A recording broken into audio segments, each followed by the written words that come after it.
Hii movie inaitwa This is how you will die, yani hivi ndivyo utakavyokufa. Hapa kuna mashine inaonekana na ukiweka mkono basi inakutabiria utakufaje. Hapa kuna dada kaiona hiyo mashine na akasoma kuwa ni mashine ya kifo, akaona ni bora ajaribu ili aone atakufaje, kifo chake kitakuwa cha aina gani. Baada ya kuweka mkono, faster mashine ikachukua damu kidogo sana, na hapo hapo ikaprinti karatasi imeandikwa old age, yani umri mkubwa au umri ulioenda, au kwa namna nyingine mzee. Binti akachukua karatasi akacheka sana kuwa huenda umri wake wa kufa ni mpaka atakapozeeka sana. Alichokifanya, akaendelea kukimbia. Kabla hajafika mbali, anagongwa na gari, alafu anaonekana mzee ndiyo aliyemgonga. Maana yake aliyemuua ni yule mzee kwenye gari, ndiyo maana kwenye karatasi paliandikwa old age. Kwa maana hiyo ni kweli chanzo cha kifo chake ni mzee, na mashine imetabiri ukweli. Huyu ni mshikaji mwingine, mashine imemwambia parachuti itafeli na ndiyo kitakuwa chanzo cha kifo chake. Na huyu mshikaji ni mcheza gofu. Hapa yupo na wanaye, wanamuuliza mbona kama haupo sawa. Sasa kabla hajawajibu, akadondokewa na kitu kizito ambacho ndiyo parachuti yenyewe imefeli kutoka juu. Mpaka hapa kweli mashine pia haijadanganya, inachokisema ndicho kitakachotokea. Sasa huyu bwana mdogo,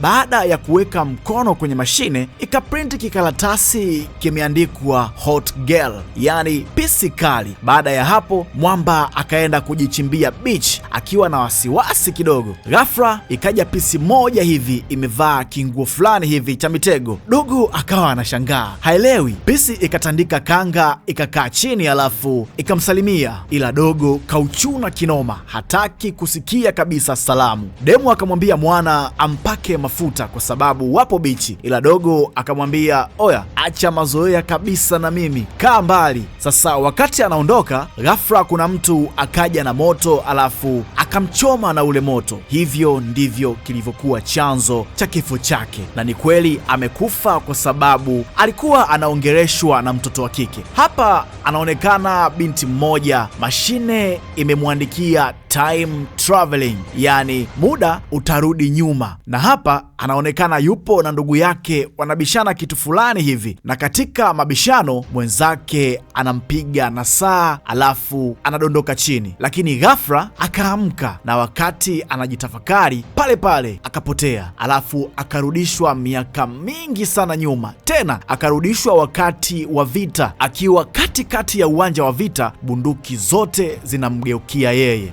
Unajua nini kilitokea? Watu walimfanya kama adui, wakamshuti. Sasa tumalize na huyu mzee. Huyu mzee majibu yake yamekuja yameandikwa bear, kwa maana ya mnyama mmoja. Kwa Kiswahili jina lake anaitwa dubu. Mzee akaendelea na maisha yake, wala hakujali kabisa. Lakini baada ya muda mke wake akamchukua akamwambia waende kutalii, kwa sababu ilikuwa ni weekend, yani waende msituni. Lakini wakati wanaenda, mzee akawa na wasiwasi kinoma. Ikafika hatua hata wakati wa kulala analala na shoka, ili dubu kama akija basi amuue, kwa sababu yeye pia ameshasikia kuhusiana na ile mashine ambayo inatabiri kuhusu vifo, kwamba huwa haidanganyi. Asubuhi akaamka, akaangalia mazingira, akaona yupo salama kabisa, akatupa shoka. Sasa baada ya kurudi ofisini, akamwambia rafiki yake kuwa wikendi yake ilikuwa nzuri kinoma, kwa sababu ameenda kuspendi muda mwingi kinoma na mke wake huko msituni. Lakini ghafla dubu akatokea kwenye pipa na akamuua, na haijulikani dubu ametokea wapi kwa wakati huo. Movie inaitwa This is how you will die, yani hivi ndivyo kifo chako kitakavyokuwa. Mimi ni Mr. True Story. Usisahau kulike, kucomment, kushare na kusubscribe ili uwe wa kwanza kupata recap kali.